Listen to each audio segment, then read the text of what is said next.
Bismillahirrahmanirrahim. Oke, assalamualaikum warahmatullahi wabarakatuh. Saya record ya. Jadi teman-teman kalau mau nanya diskusi dibuka aja mic ya, biar kita bisa langsung tanya jawab. Ini sih saya lebih ke mau jawab pertanyaan ya. Jadi pertanyaan dari member. Ini kan record nih sebentar. Oh iya saya lupa. Kita screen share aja ya, biar teman-teman nggak bete dengarnya. Biar nggak dengernya kayak denger radio. Oke,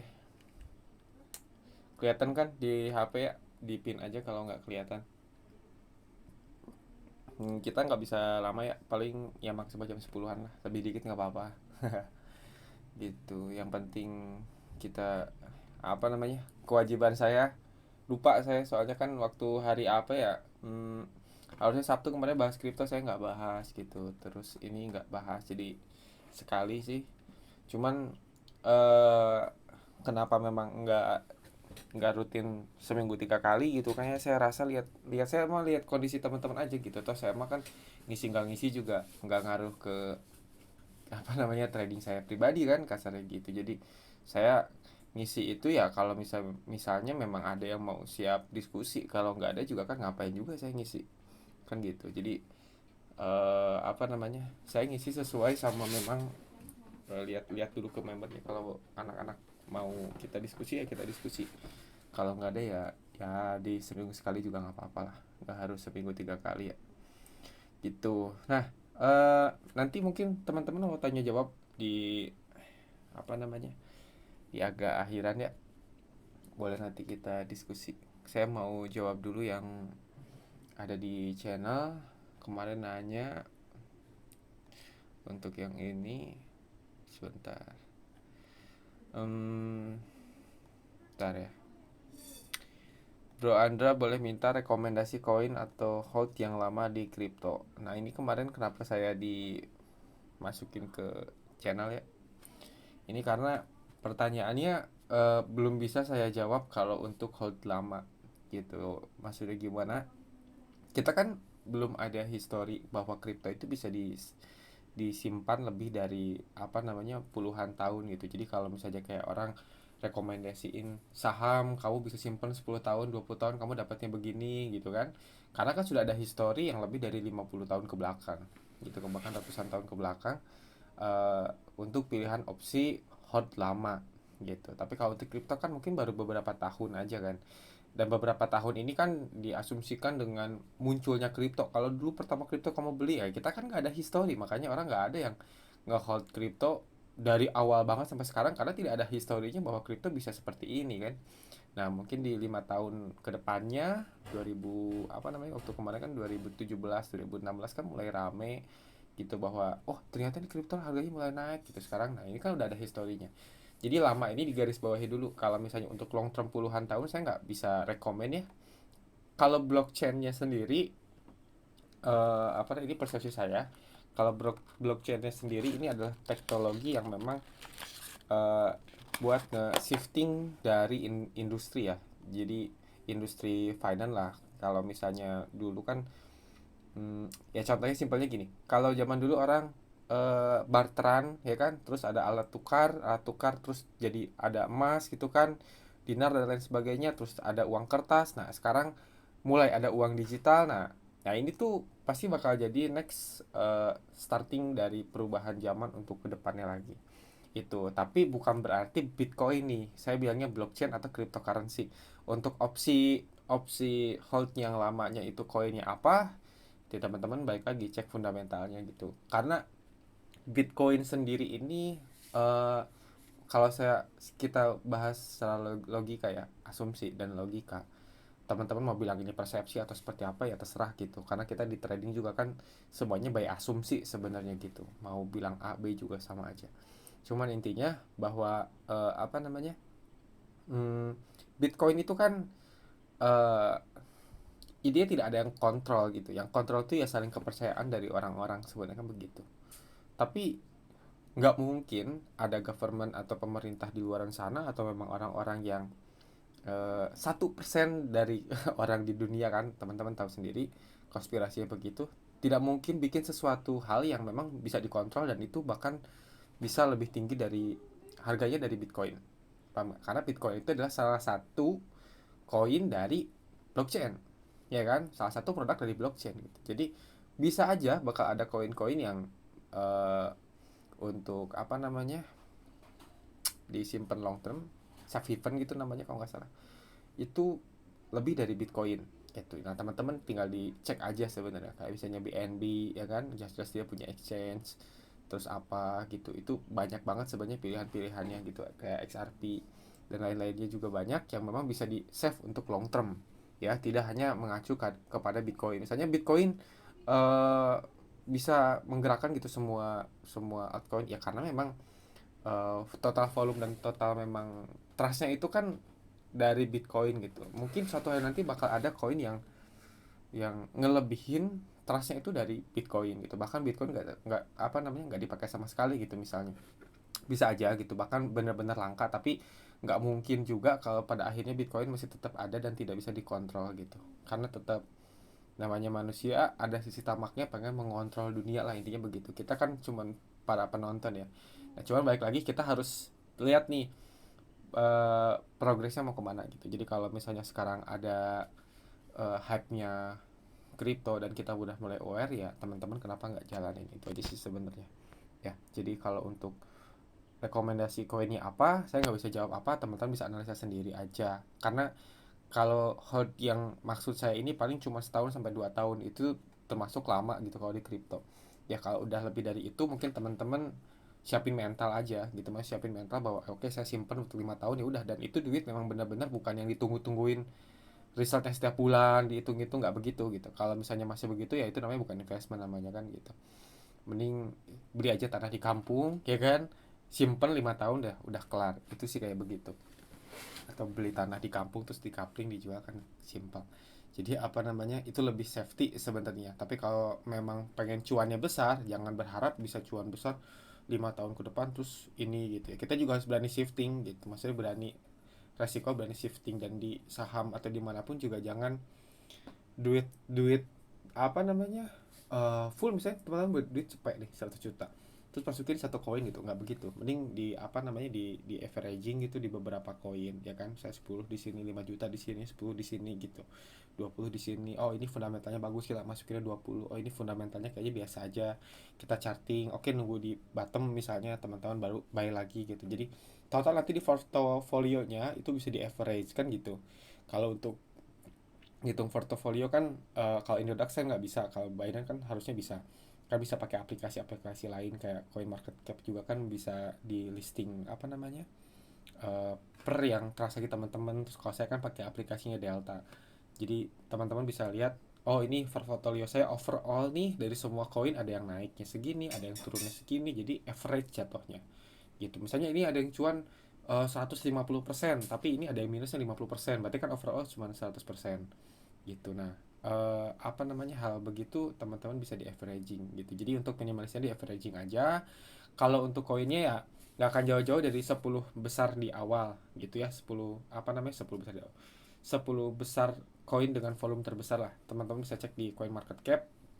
Kalau udah masuk 10 besar di atas itu dari segi fundamental harusnya masih bagus untuk 1 tahun ke depan, 2 tahun ke depan. Kalau untuk lebih dari itu teman-teman bisa cek juga history dulu waktu 2017, saya juga kan mantengin banget 2017.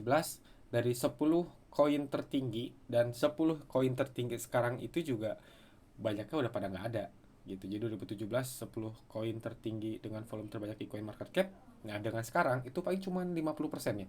50% itu bahkan nggak ada sama sekali, bahkan hilang gitu.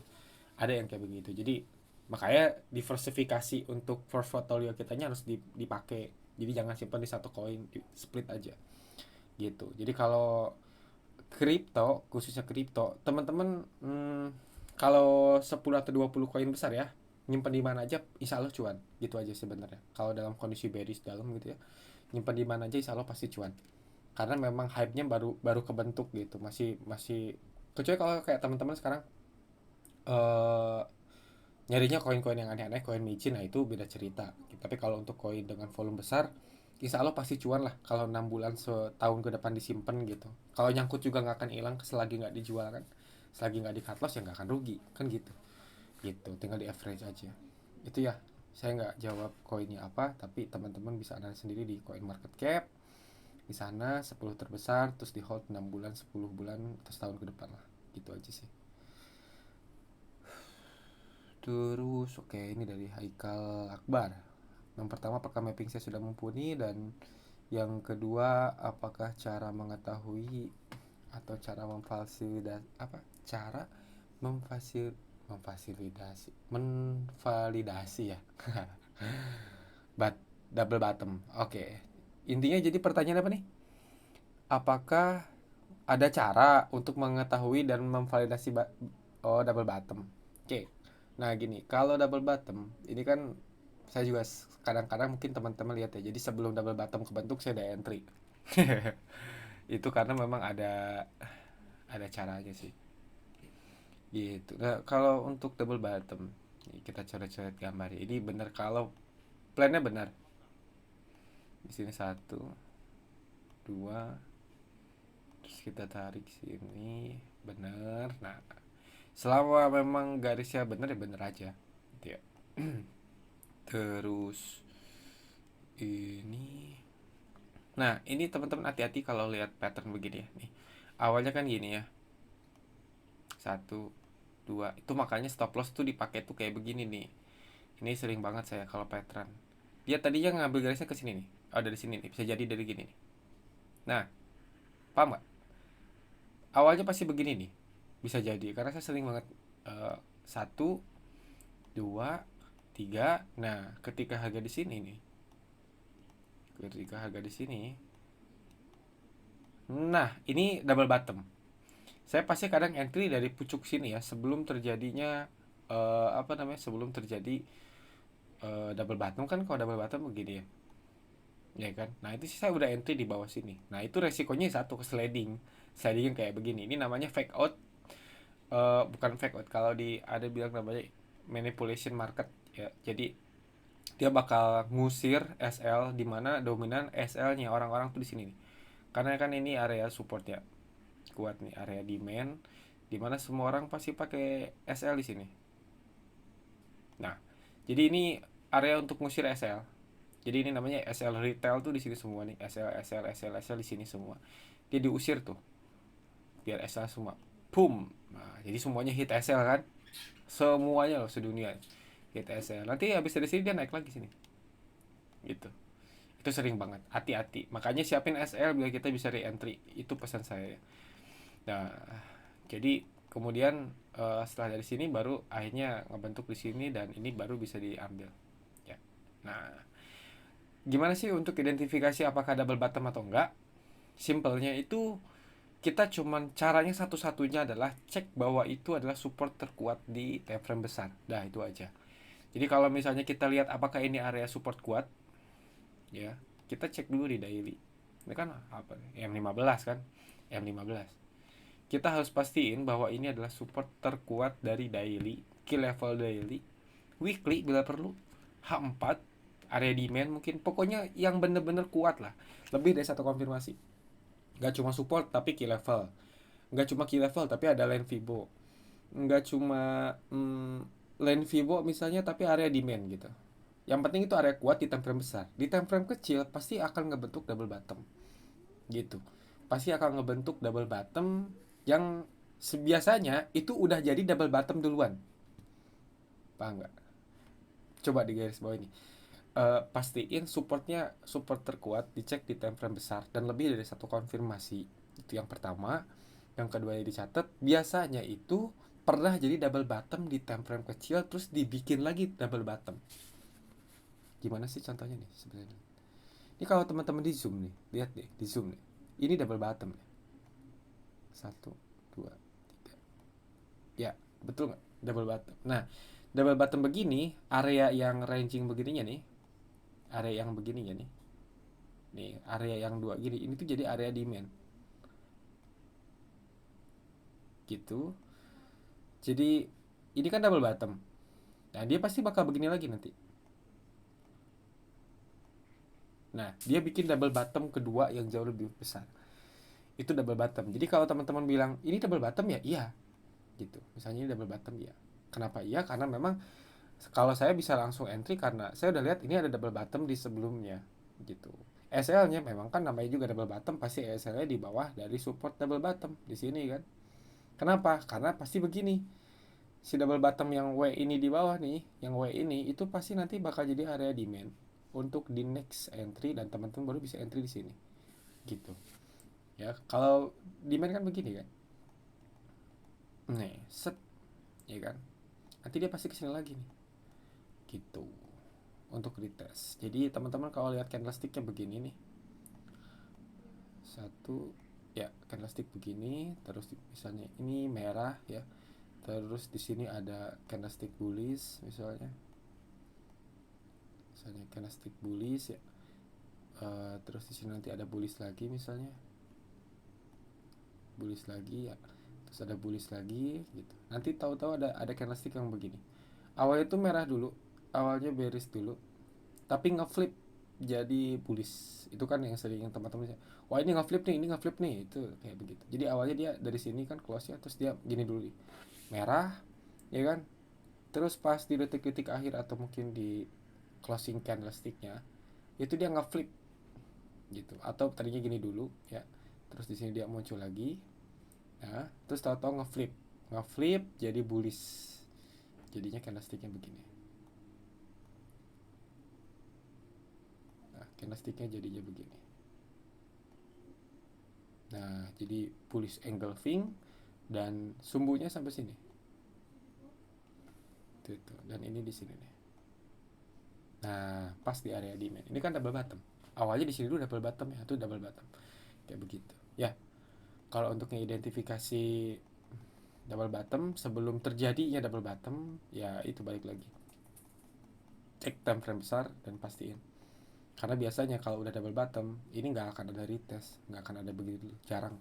Kalau sekarang ya, kalau dulu sesuai teori memang begitu, tapi kalau untuk sekarang dia udah lihat begini langsung plus, nggak ada dia retest dulu.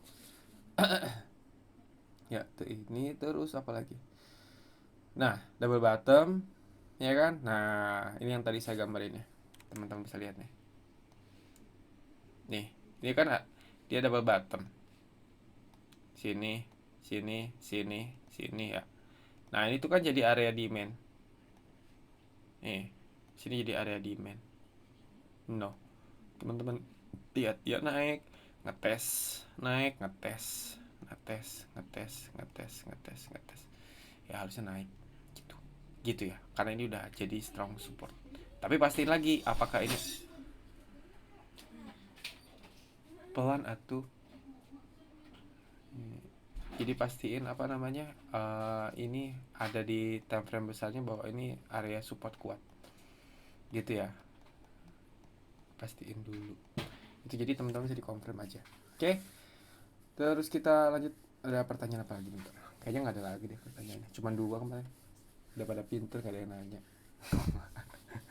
Cuannya udah banyak, hari ini udah lebih dari 100 pip ya, asik. Oke, untuk teknik M1 ya bisa dicontohkan left trading di video udah tadi ya, udah dibahas. Jadi kalau di forex mah nggak bisa left trade kayak di binari gitu, saya recordnya harus agak lama. Kalau left trade kan di channel juga kan ini left trade.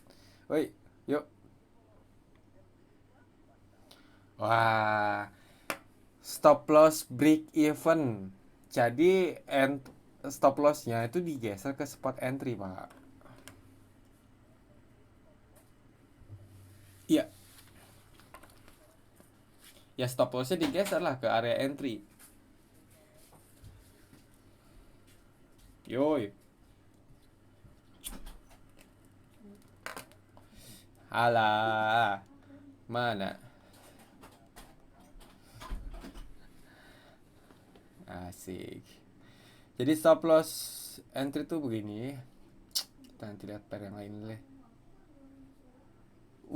Apa dia, ada news kah?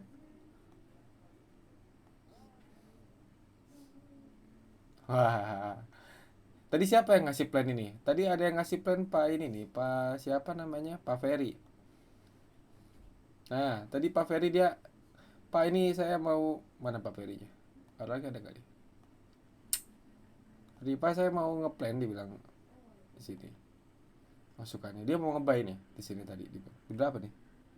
152 dulu. Kasih agak bawah dikit nih kata saya. Soalnya ini ada area ini. Harusnya dia profit nih. Atau nggak di entry. Kadang banyak itu tuh. Udah punya plan bagus kagak di entry. Aduh, payah. Kang Punten masukkan tuh satin chat, thank you. Oke, kita lihat. Ya, ada ganti bayar. Yang tadi gimana? Harusnya udah cuan tadi kan entry di sini ya. Ini kita tadi udah close. Sudah profit. Jadi entry di sini kan. Nah, terus saya bilang SL-nya harusnya agak bawah, jangan tipis. Harusnya di bawah sini. Nah, sudah cuan nih si Pak Ferry. Gitu. Nah, kalau jadi gini, tadi SLBE. Jadi bentar.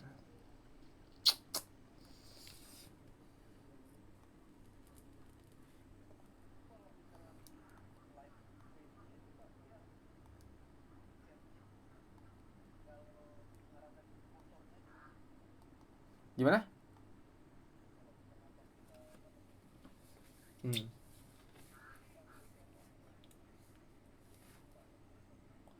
Kalau di MT4 mah desktop ya tinggal di drag doang kan. Klik drag. Kalau di HP ya kalian dimodify ordernya terus dimasukin kan, tahu tuh dia di atas tuh kan ada spot entry kan. Nah, spot entry apa ada spot entry, nah itu disamain. Nah, kalau pakai akun ECN kan itu ada, inget-inget nih, ECN itu ada komisinya 1 pip ya. Jadi kalau misalnya teman-teman entry di gold ya, misalnya di gold di satu, aduh salah salah, kalau di gold misalnya entry 1830 misalnya ya, 310.10 misalnya begini di MT4 nya, itu SLBE nya itu misalnya ngebuy ya, posisi buy itu di 20 ya.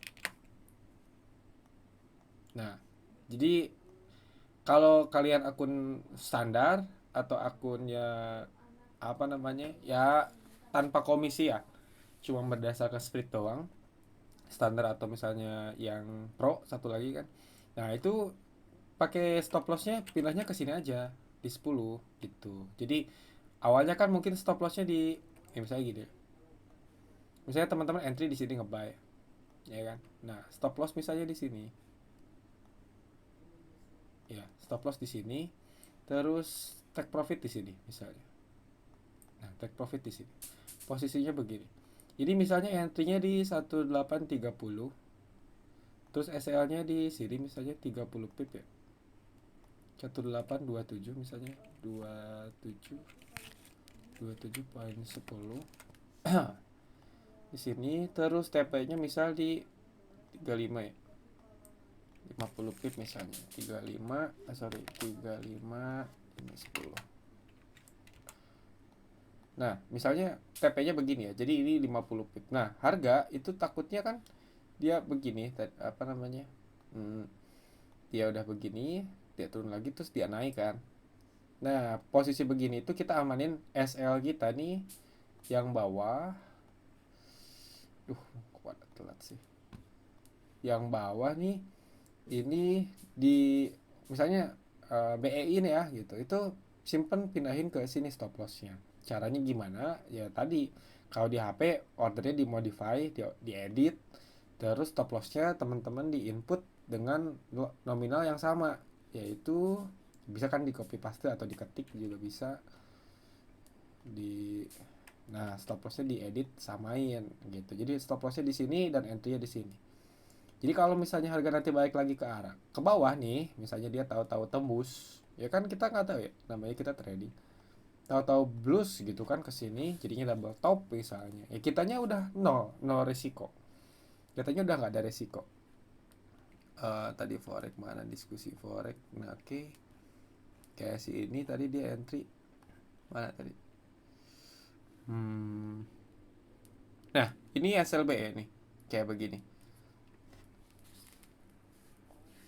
Ya, jadi dia SL tapi ininya biru kan. Ini dilebihin sebenarnya. 4. Oh, ini iya. Gitu kan entry-nya di entry kan 30. di atas. Nah, dia ada tiga pip, itu kan 0,3. Oh, bukan 0,3 ya. Gitu. So 4 harusnya di sini 3. Itu bisa dilebihin karena ada akun namanya akun ada komisi kan. Karena ini kan mikro, akunnya mikro. Gitu. Nah, itu SL-nya begitu. Kalau SL plus gimana? Misalnya, ya SL plus mah kalian SL-nya tuh dipindahin ke sini.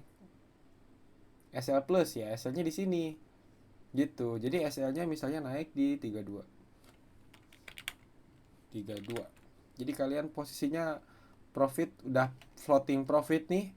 Udah dalam kondisi profit, SL-nya dinaikin ke sini. Gitu. Ini misalnya kalian profitnya eh pembelian sini, target di sini nih misalnya, terus stop loss kan tadi di sini kan. Nah, terus kalian dipindahin stop lossnya. Kalau nggak ada stop lossnya begini kan berarti SLBE kan, gitu. Nah, terus stop lossnya naikin lagi ke sini, gitu. Nggak bisa ya, kalau ini nggak bisa, jadi teman-teman bisa naikin aja, gitu. Nah, stop lossnya nanti digeser, dinaikin ke atas, gitu. Jadi posisi kita dalam keadaan profit. Misalnya ini running 25 pip, terus kita naikin 32 jadi 20 pip.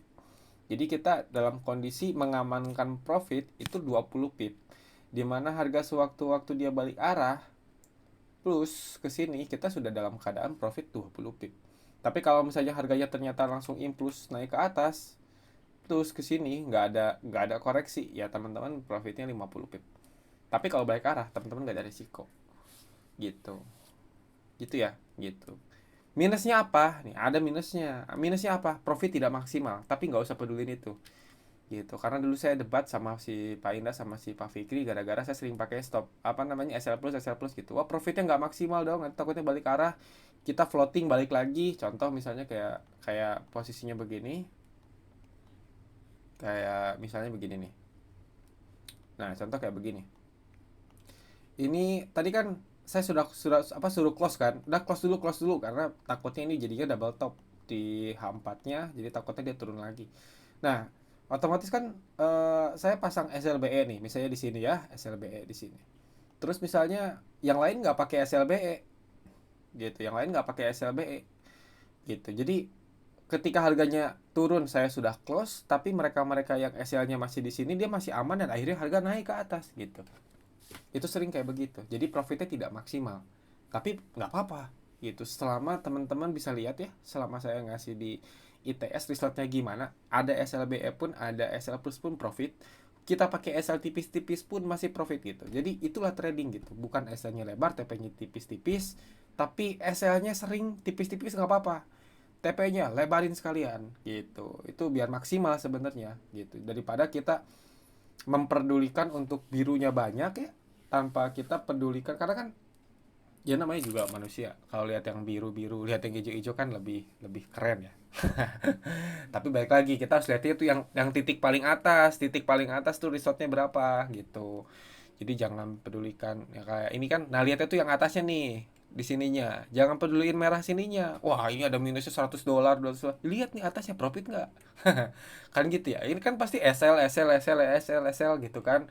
Tapi profit SL nya 5 kali nih, profitnya 2 kali, tapi profitnya ratusan pip misalnya gitu. SL-nya 20 SL, 20 SL, 30 SL. Sekali profit 150 pip, udah habis semua tuh SL-nya. Kelibas semua sama profit kan gitu. Ya, jadi prinsipnya itu yang saya lakuin, yang saya ngomongin dan saya lakuin secara prakteknya, teman-teman tinggal di copy. Gitu. Itu di TS itu bukan saya ngasih sinyal, bukan. Itu saya nyontohin nih. Sebenarnya saya nyontohin itu buat anak-anak yang ada di grup private sebenarnya.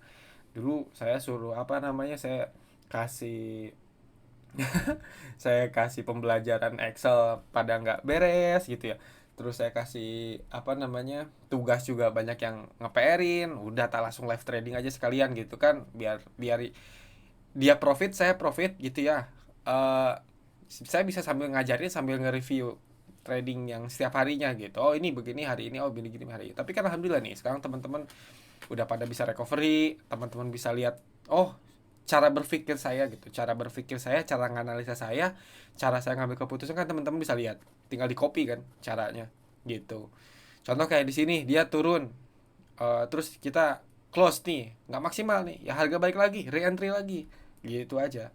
Tapi kan SL-nya masih ada. Justru kalau misalnya kita re-entry lagi, itu kita nggak ada resiko. Kenapa nggak ada resiko? Ya kita udah punya profit, misalnya tadi kita kan, saya close di, dia kan tadi running sampai 50 pip kalau nggak salah, terus dia turun di 30 pip, saya close aja udah gitu. Nah sekarang saya punya modal 30 pip untuk meresikokan, paham nggak?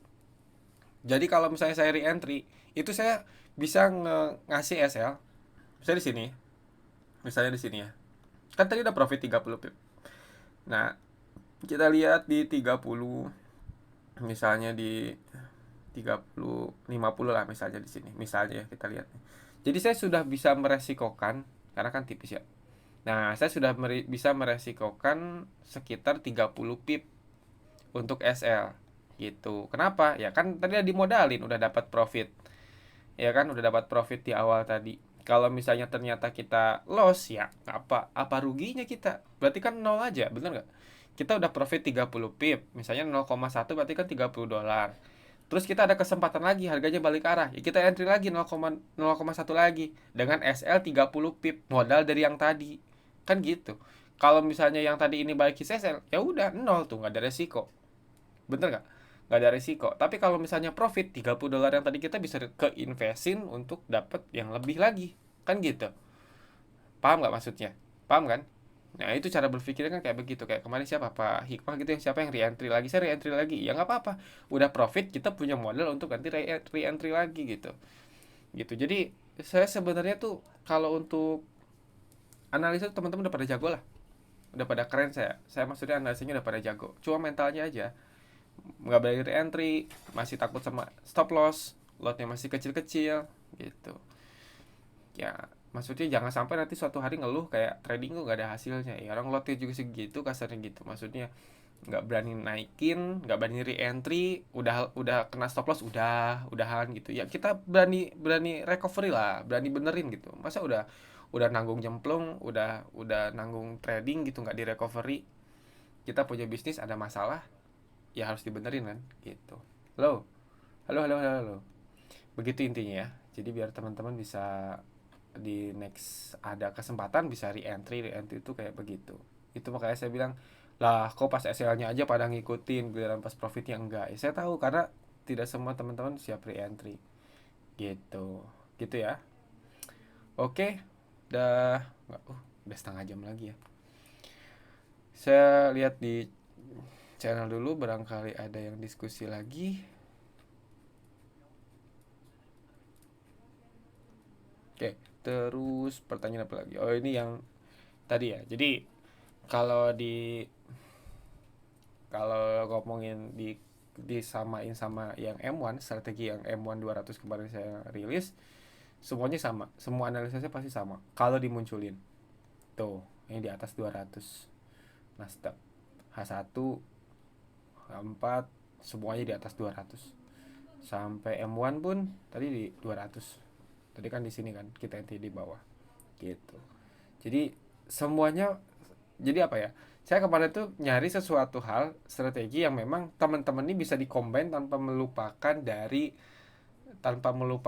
price action, tapi bisa bantu price actionnya gitu. Karena kan tidak semua paham, oh ini saya harus ngambilnya buy terus, kan nggak begitu ya. Kayak dapat contekan gitu.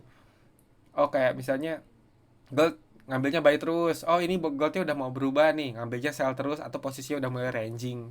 Kan udah posisinya udah mulai ranging kan, udah mulai sideways time frame besarnya. Tadi kan ada yang SS di grup, makanya saya ngambilnya cuman 30 pip, 50 pip, kita scalpingan ya, karena saya tahu ini ranging gitu, karena sewaktu-waktu dia bisa naik, sewaktu-waktu dia bisa turun gitu. Jadi hati-hati ketika temu support tuh, nggak gampang tembus, nggak gampang ini. Kayak waktu kemarin kan kita buy bisa dapat ratusan pip, tapi ketika posisinya ranging, oh ini udah beda nih, kita ngambilnya tipis-tipis saja. Kayak begitu tuh ya, kita taunya minimal teman-teman bisa tahu pakai moving average lah gitu. Oh kalau harganya masih di area 200, nah kayak begini nih, di area 200 begini kan, oh udah ini posisinya saya harus ambil posisi ranging misalnya begitu ya.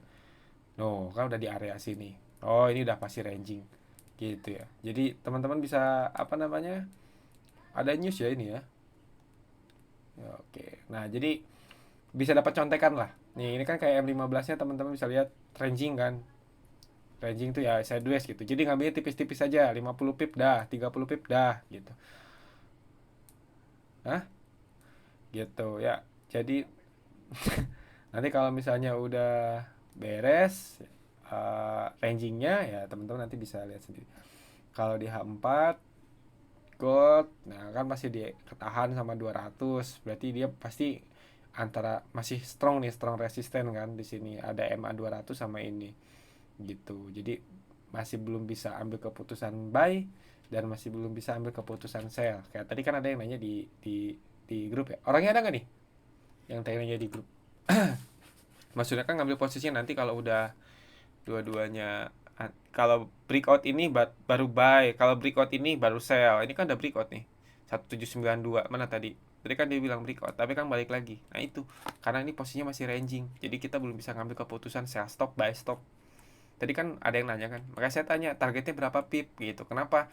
Kayak karena kita tahu kalau analisanya di H4 terus kita modenya zoom out begini, ya nunggu breakout ini TP-nya itu bukan 100 pip lagi, TP-nya udah pasti sampai sini, ini udah hampir 250 pip gitu. Jadi saya tanya dulu targetnya berapa. Kalau targetnya cuma 100 pip mah ya udah nggak usah terlalu sampai nunggu breakout begitu kan. Kalau 100 pip harusnya bisa di sell di sini tadi. Coba kita ini hitung. Kalau 100 pip, kok hilang sih candlesticknya? Salah. Kalau 100 pip dari sini harusnya dapat. Hei, dari kemarin. Tuh, udah 180 pip ya nggak harus nunggu breakout gitu. Kalau ranging, sell on resistance dan buy on support. Kalau misalnya breakout, baru nanti posisinya nggak buy lagi gitu. Jadi kalau masih targetnya tipis-tipis, nggak usah terlalu apa namanya terlalu idealis gitu untuk targetnya. Begitu ya. Oke. Eh, Mungkin teman-teman ada yang mau nanya, mau diskusi, silahkan. Saya kasih waktu 30 menit ya. Saya mau sambil ngerokok aja. Monggo kalau ada yang mau nanya, buka aja mic-nya.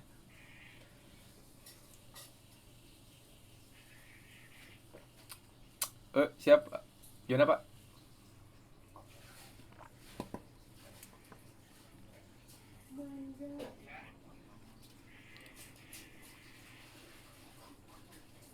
Gimana Pak? Ada suara angin soalnya Pak Ferry.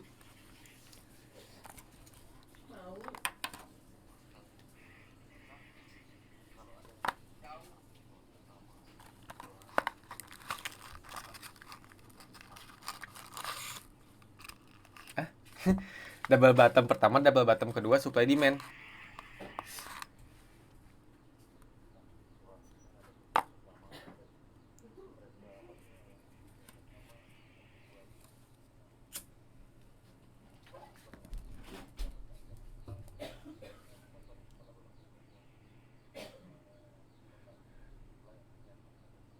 Ya, terus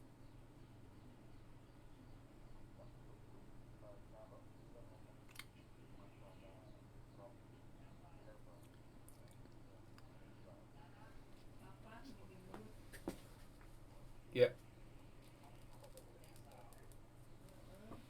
supply demand itu kan sebenarnya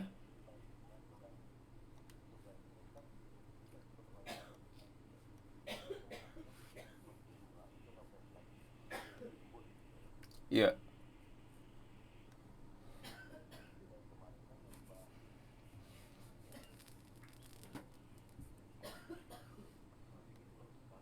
ya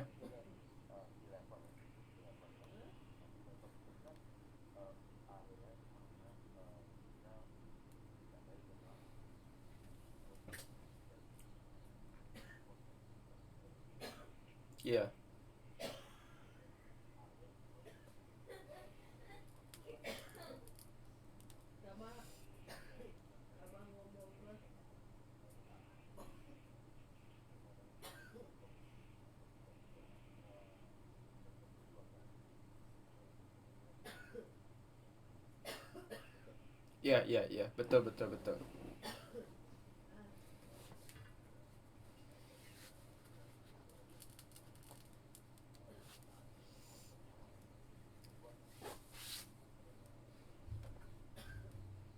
Oh iya, paham saya. Nggak, paham, paham saya cara berpikirnya. kalau misalnya key level kan sudah disentuh berapa kali, berarti kan kalau di next kemudian harga itu bisa jadi mungkin karena sering disentuh jadi tidak fresh kan gitu ya. Kalau supply demand kan memang fresh nih, pertama kali fresh otomatis kita entry. Oke, paham paham paham paham. Yuk kita cari study case-nya. Kita cari oh ini masih di yang daily, yang ini kita lihat. Oke, kita acak-acak yang kosong. Biasanya analisa di pair apa, Pak?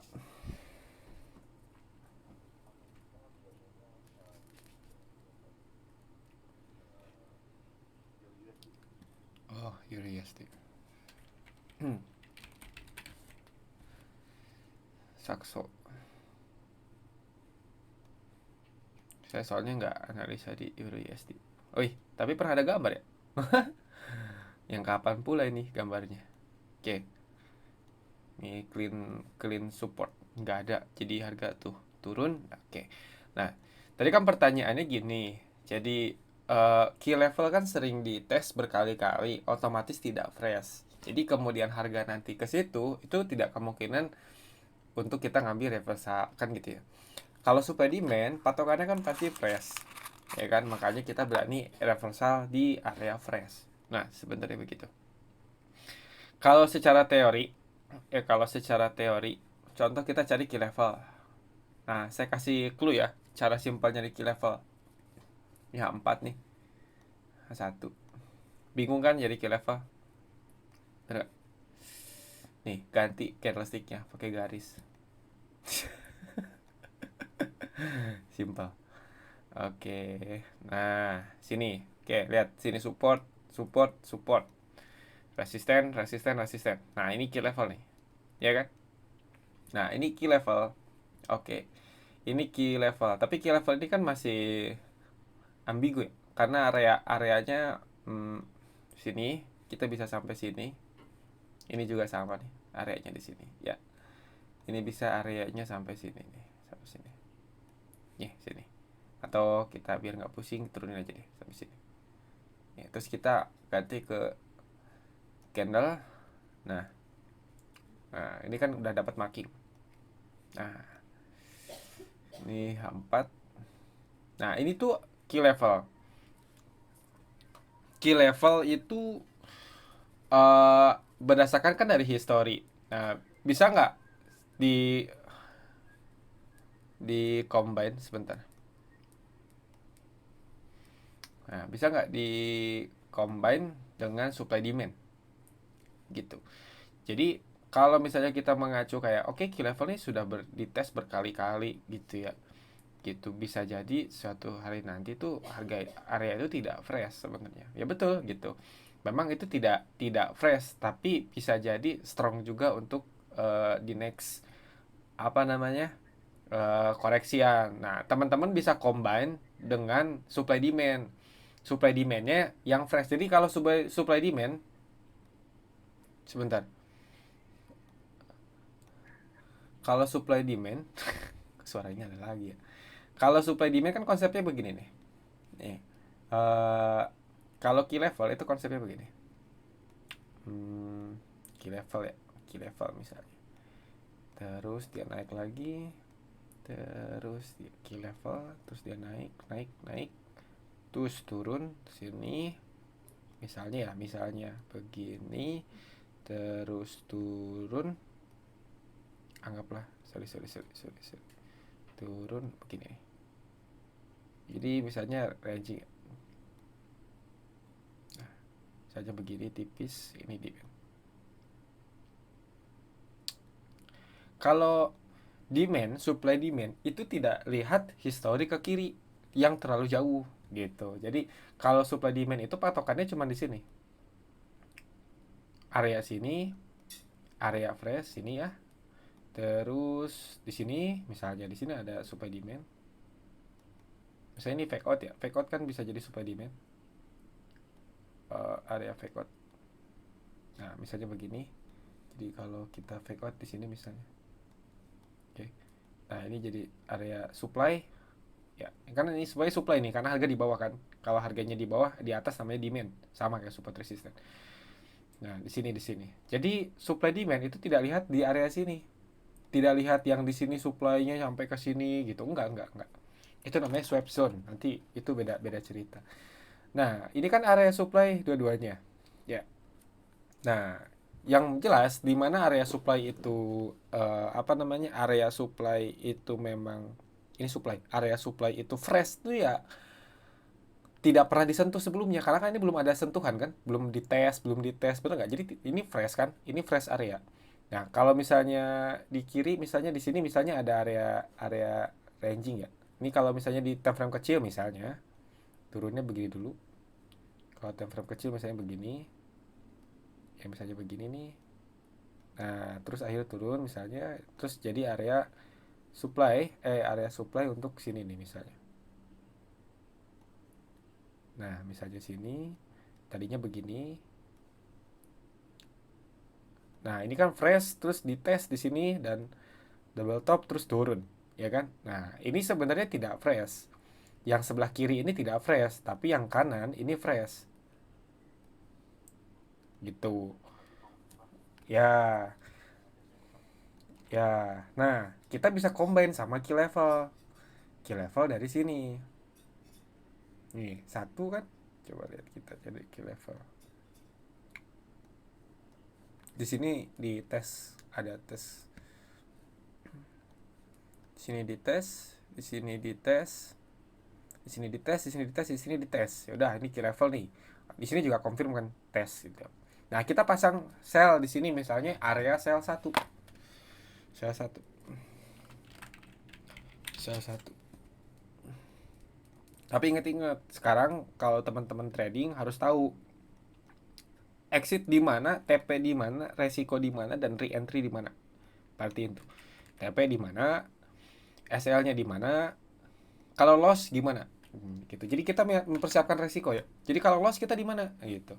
Di binary kan kita memang prinsipnya adalah kita tahu untuk spot re-entry. Itu sebenarnya di binary.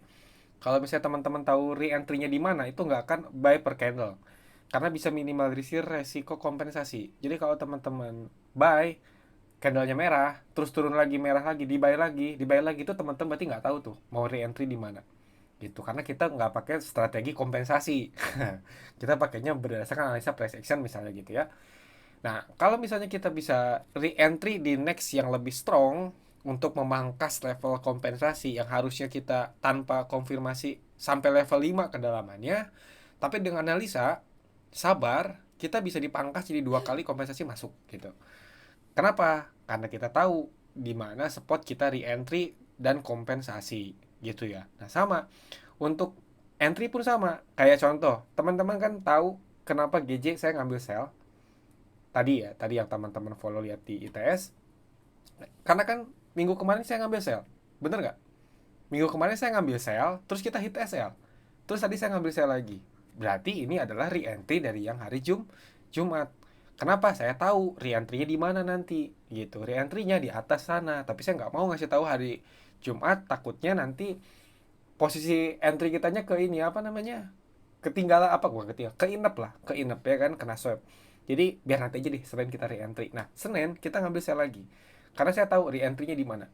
Biarin SL aja dah. Nanti kita re-entry. Tapi tahu kita re-entry begitu. Sama Pak. Jadi kalau misalnya balik lagi ke pertanyaan tadi antara supply demand, supply itu tidak melihat dari yang kiri sini gitu. Lihatnya tuh hanya hanya di apa ya? Hanya di jalur yang terdekat gitu. Kalau key level itu bisa sampai scrollnya ke dalam sini kan, bener nggak? Gitu. Tapi kita bisa combine gitu. Combine untuk ada namanya decision point. Decision point tuh kayak ini markingnya. Nih, ini markingnya begini misalnya. Ini range harga gitu. Kalau saya pakai key level tuh untuk nentuin apa namanya. Nah, ini misalnya range-nya itu 1.2080 sampai 1.20390. Nah, saya cari key levelnya tengah-tengah. Nggak tanya key levelnya di sini. Ada Fibo, ada key level. Berarti saya PO-nya itu di 1.20300 atau 310, 316. Paham nggak? Jadi itu namanya decision point. Jadi di dalam di dalam sebuah zone, di dalam sebuah supply demand zone itu pasti ada namanya decision point. Decision point itu kayak lebih spesifik lagi di koordinat berapa gitu. Paham nggak Pak? Paham nggak Pak? Pak siapa tadi Pak? Ya, ya.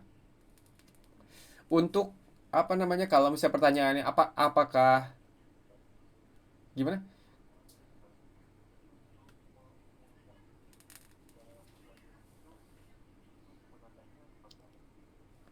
Cara mencari supply demand.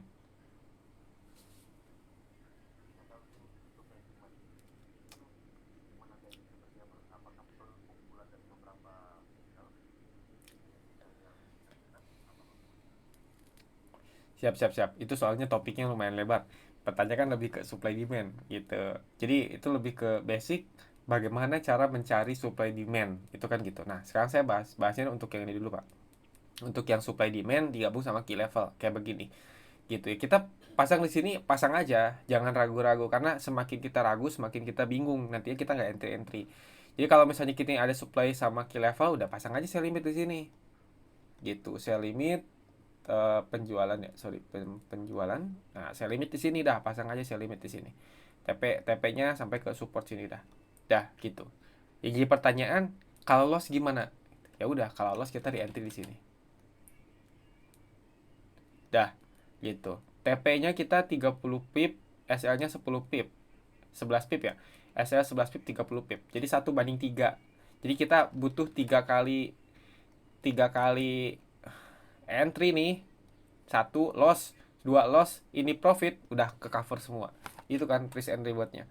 Kalau misalnya kalau ini loss, ini profit, ini juga kita udah masih profit karena 1:3 gitu. Jadi nggak apa-apa, yang penting apa namanya, kalau makanya kata saya buat teman-teman tuh kalau di member ibu tuh sebenarnya analisisnya pada jago-jago ya, beda sama anak-anak yang memang mereka udah jalan di forex duluan atau di mana gitu. Justru sebaliknya, analisanya acak-acakan. Jadi maksudnya teman-teman lihat kayak di MT4 tuh kayak widih banyak banget, ada moving average, ada stochastic, ada RVI, ada wah Bollinger Band, Ichimoku, wah banyak banget gitu, tapi nggak entry-entry gitu. Bukan kayak entry-entry tapi bisa langsung tek tek tek tek entry-nya tuh begitu gitu. Padahal acak-acakan gitu, bingung kan lihatnya, tapi teman-teman bisa lihat begitu kan. Tapi teman-teman yang sudah clean, sudah settle, sudah baik, analisanya udah apa, nah minusnya apa kalau di ibu itu, minusnya malah dari segi mental gitu, mental untuk entry-nya ini kayak nggak berani gitu. Padahal apa sih gitu, namanya kita mau trading harus siap rugi lah, kalau nggak mau rugi mah jangan trading gitu kan maksudnya gitu. Jadi eh, persiapkan nanti level re-entry-nya di mana. Nah, itu aja. Jangan takut namanya SL. Kalau misalnya kita bisa re-entry lagi, nanti re-entry lagi di atas. Ya itu ya. Nah, sekarang pertanyaan kedua. Oke, sebentar lagi. Bagaimana cara mencari area supply demand? Balik lagi, harus tahu namanya RBS. Bukan RBS. Drop base drop. Basicnya kan begini. Itu basicnya begitu. Ini drop base drop. Terus ada lagi rally base rally, ya kan? Nah, yang diambil tuh pasti area base gitu. Kenapa? Karena harganya biasanya begini. Dari sini dia test con terus dia naik sini. Oke, sesimpel itu sebenarnya. Terus kita, nah pasti begini. Oke ya. Nah, jadi ini area demand. Sorry, area demand untuk next kita re-entry. Jadi kayak saya ngambil buy limit gitu. Oh, udah ketinggalan nih. Buy limitnya di mana? Di bawah di sini. Oh udah keburu turun nih, kita pasang aja sell limit. Itu sering banget kan, kayak anak-anak juga kan kalau ngasih sell limit kan di areanya area begini kan. Oh udah dalam bawah nih, ya udah kita nanti ambil posisi sell limit di sini gitu. Kenapa? Karena harga biasanya ngetes dulu situ baru ke bawah ke sini gitu kan. Nah, sesimpel itu sebenarnya, tapi dalam aktualnya itu ada yang kondisinya begini, dia begini, dia fake out ya, terus dia turun gitu sampai sini. Nah, berarti rally base drop. Nah, ini bisa nanti untuk area uh, next entry gitu. Jadi basicnya pasti dari base ke sini gitu, dari area area ranging rectangle yang di next untuk bisa dijadiin spot untuk reversal dan area fresh Karena kalau mau lebih dalam bisa lihat di YouTube yang Malaysia ya. Gitu. Namanya apa ya? Banyak kok kalau anak-anak Malaysia fokusnya ke supply demand aja mereka. Nah, cuman pada aktualnya, tapi ada sih yang mengacu pada engulfing. Misalnya begitu ya. Engulfing terus misalnya jadi dari pin bar gitu. Itu jadi area untuk supply gitu. Nah, teman-teman perhatiin, cek time frame kecilnya. Karena candlestick itu di time frame kecilnya ya begitu. Nah, maksudnya gimana? Contoh nih, contoh. Itu kan kadang bikin bingung kan. Tapi mereka pakainya begini ya. Nah, contoh. Teman-teman lihat candlestick bentuknya begini. Ini ya. Terus kita ambil line merah. Sebentar, garis merah begini. Terus, nah, begini. Ini namanya apa? Engulfing kan? Betul nggak? Bearish engulfing di atas nih, lagi di atas. Posisinya lagi begini, terus turun. Nah, di time frame besar ini nggak akan bentuknya nggak akan begini. Bentuknya begini time frame besar. Karena berarti kalau engulfing itu bisa jadi area ini ya, area apa namanya demand misalnya, bisa jadi area demand ya, kayak gini nih. Saya jadi area next demand di sini, ya engulfing. Tapi katanya ada yang malah shadow yang dijadiinnya. Nah itu biasanya teman-teman nggak paham multi time frame. Multi time frame tuh kayak begini. Jadi di time frame besar itu candlesticknya jadinya begini nih. Kita screenshot, screenshot. Ini begini, salah. Oke, karena sticknya begini ya, terus ininya weak, putih lagi. Ntar. Sip. Nah, paham nggak? Mungkin di H1 jadinya begini, H2 atau time frame 2 jam itu jadinya begini. Kalau kata orang-orang yang satu misalnya bilang supply demand tuh dari engulfing misalnya, orang kedua bilang supply demand tuh dari shadow. Sama nggak?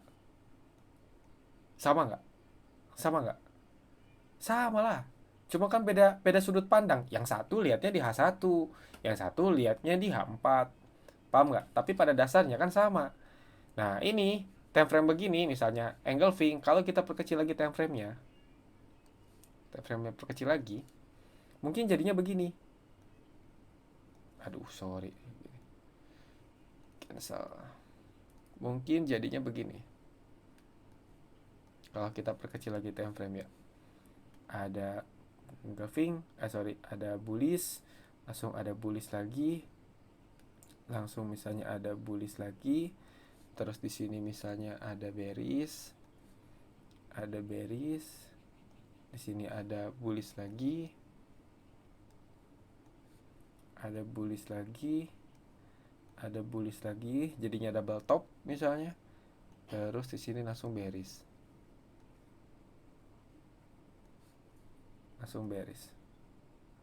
gini, misalnya begini, sini terus di sini jadi bearish lagi, ya, paham nggak? Ada yang bingung nggak? Ini area ranging, ini area juga buat kedepannya, ini area dari week. Jadi orang satu lihatnya di M15 bilangnya ranging, rally, base, drop, dan base jadi area supply misalnya. Gimana ketemu base, pokoknya itu area supply gitu. Orang kedua analisanya di H1 bilangnya bahwa engulfing, udah engulfing aja, kalian nggak usah lihat base atau nggak usah shadow, pokoknya engulfing gitu. Nah, orang ketiga bilangnya di shadow misalnya, bahwa di apa namanya, lihat shadow begini dah itu sebagai area reversal. Dia nggak mau peduli dengan namanya engulfing, si orang engulfing nggak peduli juga dengan shadow, si orang engulfing nggak peduli dengan ranging gitu, base kayak begitu. Padahal pada dasarnya itu cuma beda sudut pandang analisa. Ngerti nggak maksudnya? Padahal semuanya itu persepsinya dan aktualnya itu sama gitu. Makanya pentingnya lihat. Tadi kan kayak Pak ini bilang gimana? Nah, kalau time frame kecil, kalau kita bentuknya lihat dari line, dari garis apa bukan candlestick, pasti lihatnya begini. Nyarinya cuma ranging aja. Ada yang ranging itu jadi supply, ada yang ranging itu jadi demand dah. Karena bentuknya berdasarkan dari line chart. Tapi kalau candlestick pasti ada beberapa persepsi kayak begitu, Pak. Paham kan maksudnya? Untuk nyari area supply demand. Oke. Misalnya kita contoh ke aktual. Nih, kalau simpelnya kalau lihat candlestick tuh lihatnya yang begini aja nih. Ada satu posisi, ya, satu posisi yang bentuknya ini simple ya. Eh ya teman-teman kalau lihat begini dah simple aja deh. Ada bentuknya begini. Buat yang awal lihat supply demand. Dah, gitu, Pak. Atau gini,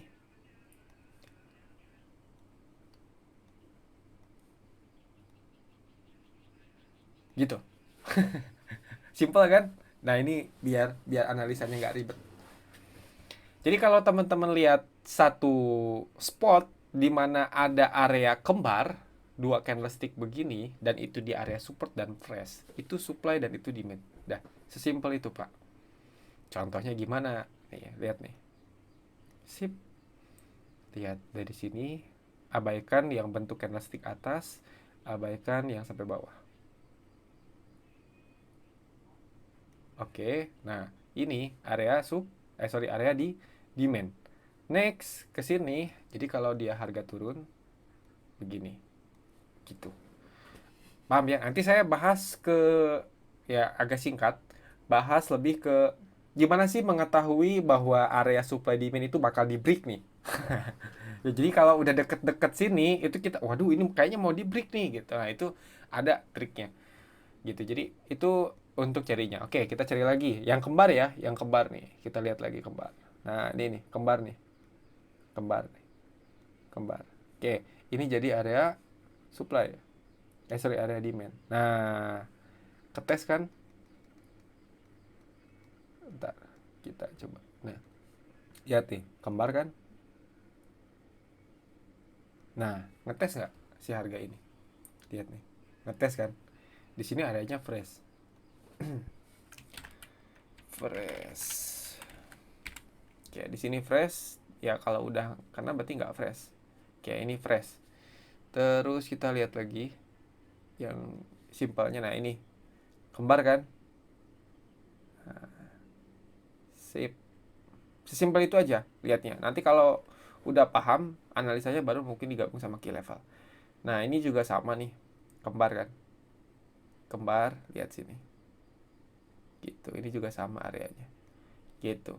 Nah, ini kan lihat nih, yang dua ini aja udah dites nih dari sini. Dia breakout langsung ngetes. Karena mau supply, demand, mau key level, mau support resisten, semuanya begini konsepnya. Breakout, tes, jalan. Dah, break dan retest. Cara strategi trading pakai support resisten gimana? Break retest. Cara trading dengan trailing gimana? Break retest. Cara strategi trading dengan supply demand gimana? Break retest. Semuanya break dan retest. Karena sudah breakout, dia pasti akan ngetes ulang. Nah, karena prinsip harga semuanya pasti ngezigzag. Gitu. Kita kan cuma nyari tahu di mana dia bakal ngezigzag. Kan gitu ya. Kita cari tahu cuma di mana nih dia bakal di sini. Di mana kita bakal di sini. Prinsipnya kan begitu aja. Gitu.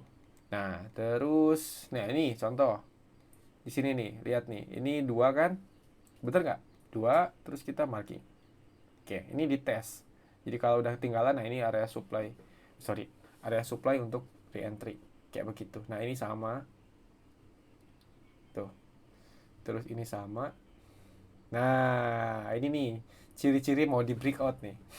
Nanti tak kasih tahu cara-cara. Nah, ini sama. Kita prinsipnya bahwa harga akan terkoreksi ya. Kita nggak ngomongin reversal.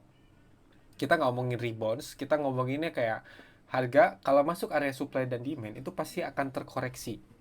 Entah nanti bakal terkoreksinya dalam, ya berarti rezeki kita kalau kita ambil posisi. Kalau hanya sekedar koreksi kayak begini misalnya kayak cuma sampai sini gitu, ya udah itu rezeki kita di situ. Di sini dia turun lagi di break sampai sini dan naik lagi, itu juga memang apa namanya ya tergantung, kita kan nggak tahu ya, yang penting kita ambil posisi. Contoh kayak ini kan sudah tidak fresh, dua ini tidak fresh karena dites sama yang ini ya, jadi tidak fresh, makanya di next level harga ini langsung di breakout ya kan, di breakout, tapi ini bisa jadi area untuk dites baik lagi karena kalau misalnya harga sudah di sini misalnya kan di awalnya gini ya kan, turun terus dia break, ya tetap dia pasti bakal ngetes yang di sini gitu. Jadi area yang di sini itu mempengaruhi ke untuk nanti dites yang ini kan, yang ini jadi sini dan dia naik candlesticknya bullish terus dites gitu di sini. Ini juga kan sama nih ngaruh ke sini gitu, paham nggak? Agak berat soalnya diskusinya. Yang lain ada pertanyaan lagi nggak? Oke, ntar saya ngopi dulu biar nggak panik gitu ya.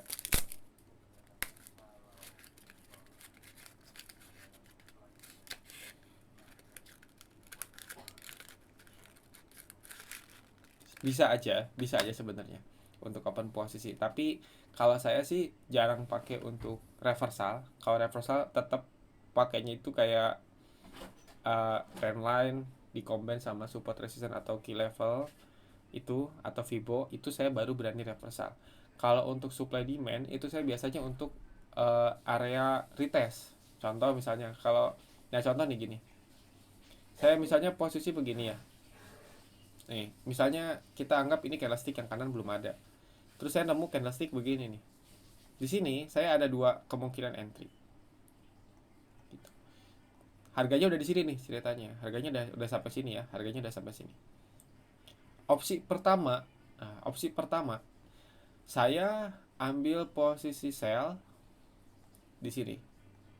SL saya pasti di sini nih. Tapi ini risky ya, apa bukan risky itu jadi kayak high risk gitu. Karena SL amannya itu di atas. Ya kan? Nah, saya ambil sell di sini, implus misalnya dengan TP di next support misalnya di sini. Oke, di sini. Itu cara pertama saya entry, atau cara kedua saya ambil posisi sell limit di sini dengan TP yang sama. Gitu.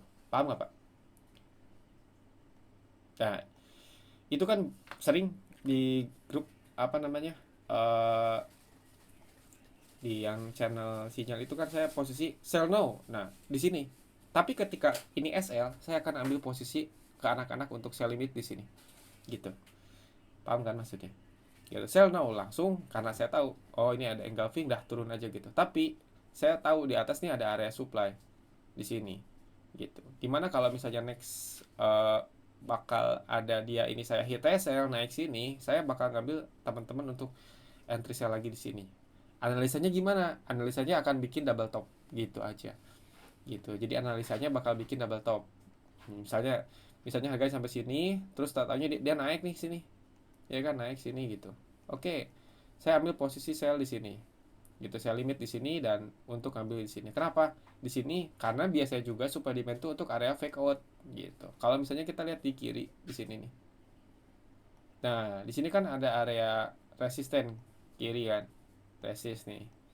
Gitu. Ini kan bisa mempengaruhi, ini sering banget ya kejadian, mempengaruhi untuk next harga di area sini. Di analisanya apa? Analisanya adalah HNS gitu, head and shoulder gitu ya. Jadi bisa nggak sih kita entry sebelum head and shoulder terbentuk? Nah itu maksudnya. Jadi kalau teman-teman orang-orang nyari selnya head and shoulder di sini, saya udah ngambil posisi di sini gitu. Kenapa? Ya ini namanya analisis swap zone gitu. Jadi kalau misalnya pattern kita analisanya di sini ya pakai supply demand sebelum anak-anak pattern udah entry kita ada entry gitu. Pakai price action sebelum anak-anak pattern supply demand price action kita ada entry duluan. Makanya teman-teman bisa lihat sendiri kan kalau saya ngasih sinyal tuh biasanya week downline gesernya itu pas udah di bawah. Jadi kita ada entry di atas nih, terus teman-teman lihat leftnya dia baru entry gitu di bawah gitu. Karena biasanya kalau yang breakout kan nunggu breakout di sini ya kan, bener nggak?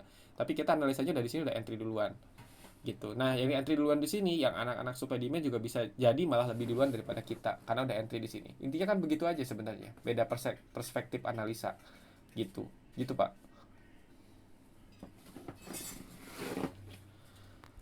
Siap.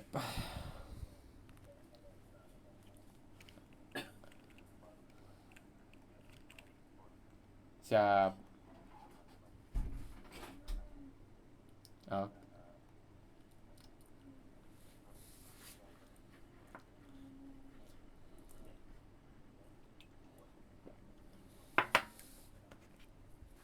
siap, siap, siap, Pak. Tadi Pak Ferry posisi GJ-nya itu harusnya profit, Pak.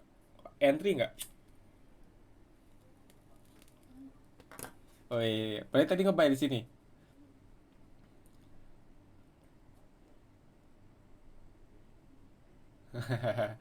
Iya, iya.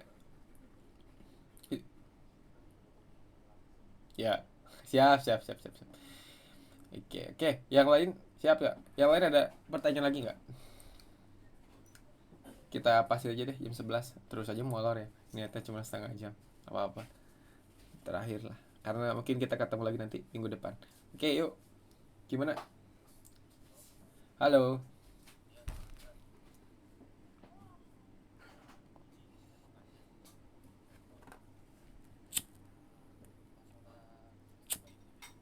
Ya,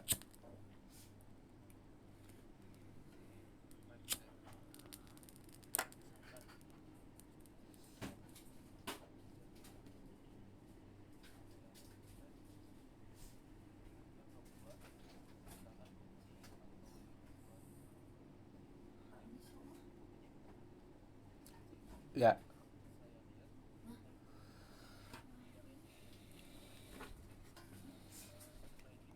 Iya, ini kayak ini nih contoh. Nih, kita klaim ya. Ini nih, contoh kayak begini. Nih, coba lihat hasil pergerakan ini. Nih, doji ini kan doji nih. H1. Ya nggak? Ini kan maksudnya ranging begini kan. Nah, ini kalau kita cek time frame 4 menit, bentar, 30 menit di 30 menit. Nih, jadinya begini. Ya nggak? Nih, kita masuk ke H1 60 menit. Tuh, jadinya doji. Ya kan? Gitu. Bisa, bisa, bisa. Itu kan tergantung sudut sudut pandang kita nganalisa. Sudut pandang kita nasa di mana. Nih, ini contoh nih. Ini dia ngetes kan. Ngetes dari sini nih. Area supply sini nih. Nih, kalau kita lihatnya di H1, demand-nya area supply-nya di sini. Nih, di yang ini. Kita sampai sini ya, kita lihat sini sampai ke sini. Kalau di H1. Bener nggak? Tapi kalau misalnya diidentifikasi lagi, lebih spesifik lagi, sebenarnya yang tadi yang sama juga ranging di sini. Gitu. Paham nggak? Nah, di sini. Jadi kita punya dua posisi nih, dua area yang lumayan kuat. Satu di sini berdasarkan dari candlestick ini, satu lagi berdasarkan dari area ranging misalnya. Nih, dari area ranging sini. Oke, jadi kita ada double konfirmasi. Nah, ini kan area overlapping nih. Nih, overlap kan, warnanya kelihatan berubah kan, overlap. Nah, ya udah. Ini area overlapping tuh berarti ada dua konfirmasi. Ya udah kita spesifikin ke sini. Harganya spesifikin ke area overlapping sini. Udah kita hapus. Kita hapus, kita marking tengahnya sini. Cus. Nah, lebih spesifik kan? Lebih lebih cocok. Analisa aja deh matang. Hmm.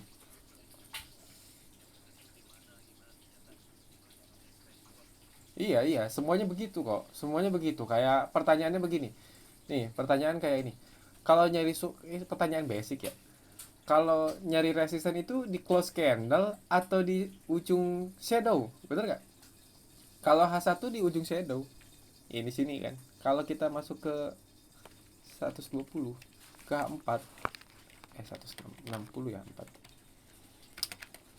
60. 240. Ini saya biar nggak hilang. Tuh, di sini. Bener nggak? Close candlenya di bawah, jadinya di sini. Bener nggak? Iya, itu kan pertanyaan basic yang kadang-kadang bikin orang bingung. Saya nyari support resistance tuh di mana ya? Kadang di ujung shadow, tapi katanya di close candle. Kalau di H4 close candlenya di sini. Tapi kalau di H1 misalnya, kalau di H1 malah di sini di bawah, bingung saya. Makanya saya bilang udah, daripada bingung dua-duanya dikasih lane, dibikin area. Iya, di area nanti juga ketahuan kok. Spesifik detailnya tuh tengah-tengahnya tuh ada. Contoh ini kan area begini, nanti ketemu nih titiknya di sini, di kiri di sini nih spesifik. Nah, jadi dalam satu area kita bisa nyari titik tengahnya lagi lebih spesifik di sini. Ini kan areanya berarti dari 153.900 sampai 154.080. Nah, kita pasang PO-nya, kan bingung tuh PO-nya di mana, bener nggak? Berarti saya PO-nya harus di mana dong? Di sini takutnya kan SC-nya lebar. Ya udah, PO-nya di tengah-tengah, cari lagi spesifik di decision point-nya 153.900 gitu. Baru kita pasang sell limit. SL-nya di atas sih. Gitu, Pak. Oke. Yuk, ada lagi nggak? 12 menit lagi, lumayan. Kayak mau nanya.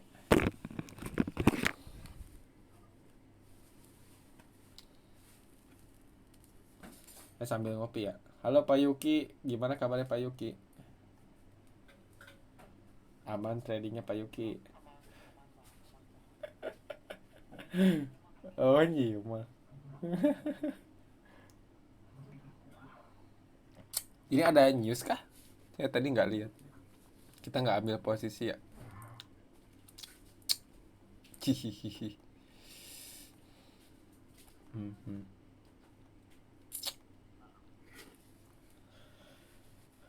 Oke, ada lagi nggak yang mau nanya diskusi? Hah? Malam Pak? Oh siap siap siap. Yuk gimana Pak?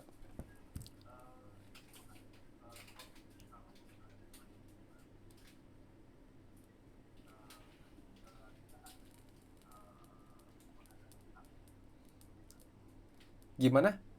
Di break?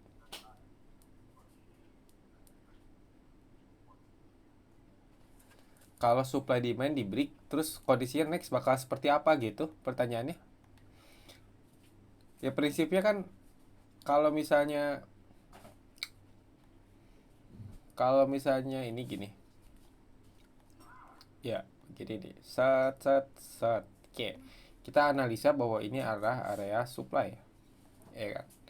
Nah, harga naik. Nggak taunya dia nyiapin dulu. Nah, ini tadi saya lupa. Kalau teman-teman lihat supply demand, terus harganya udah mau deket nih, deket, tapi dia bikin base. Mau bikin base kek, mau bikin kepala naga kek, tahu kan konsep kepala naga?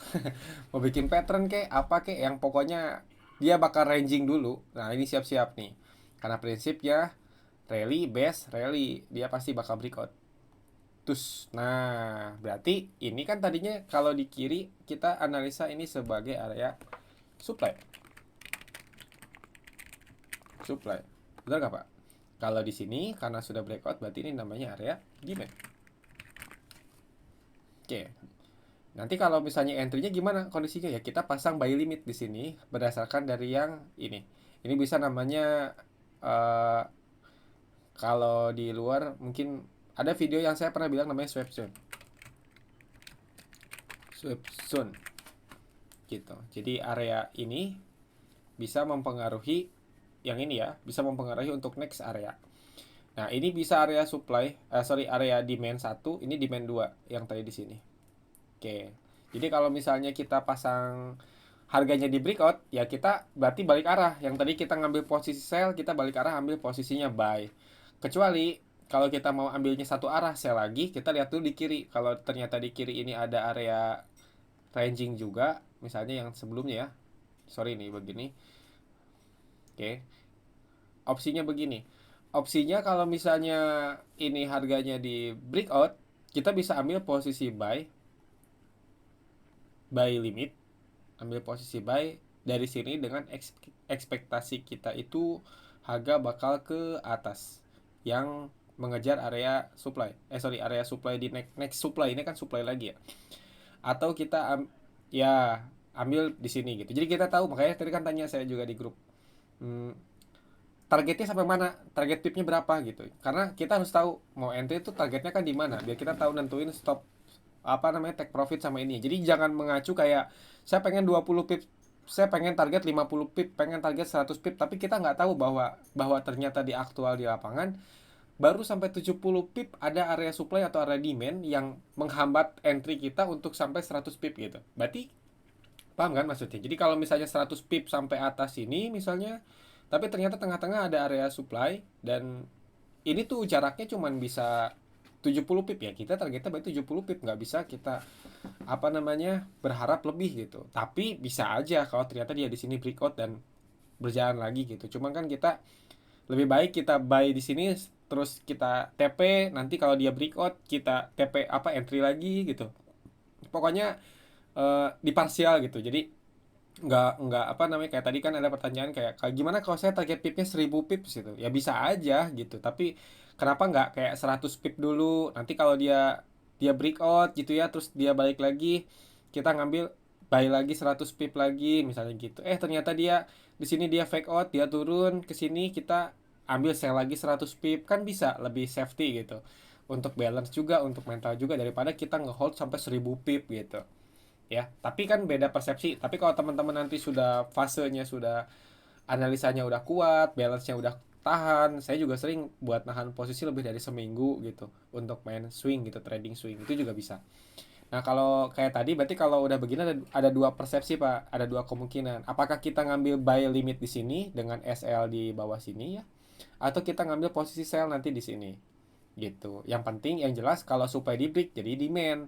Kalau demand ini di break turun ke bawah balik lagi, ya ini berarti jadi supply lagi. Gitu aja sih. Sama kayak support resisten kan. Kalau support di break jadi resisten, kalau resisten di break jadi support. Gitu. Kan begitu, Pak. Konsepnya sama sebenarnya.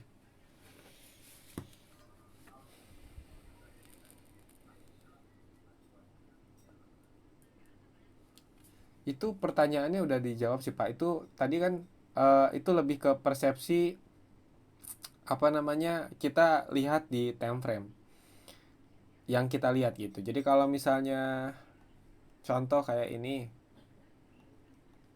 Nih, contoh kalau kita lihat di H4. Sorry, H4, H1. Nih, ini Euro USD H1. H1 nih, yang ini nih. Kalau di H1 kita masang support misalnya di sini, ya. Kita di close candle misalnya. Kan ada pertanyaan bingung kayak, saya kalau masang support resisten di close candle atau di sumbu ya, di sini ya, gitu ya. Nah, kalau di H1 kita pasangnya begini misalnya. Tapi ketika kita diganti time frame H4, jadinya begini, Pak. Ya nggak? Iya, jadi kalau saya sih bilangnya dua-duanya. Makanya daripada kita nyari support resisten, lebih baik kita nyari key level. Key level itu adalah level di mana harga sudah dites berkali-kali.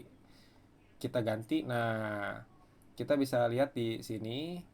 Di sini nih. Nih kan pernah jadi support, pernah jadi resisten. Ini agak nggak kena karena kalau bentuknya candlestick pasti kena.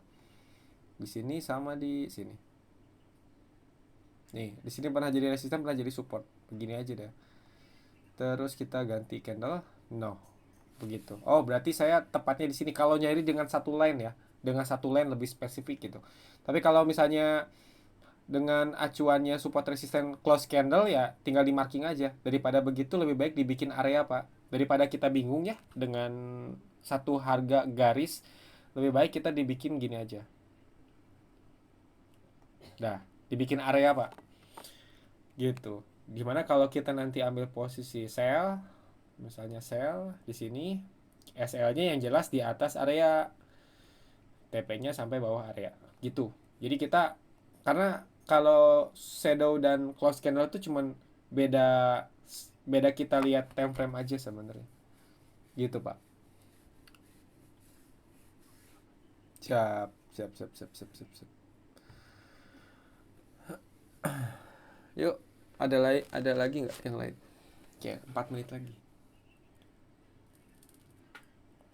Ada Yogi nih. Yogi siapa lagi nih?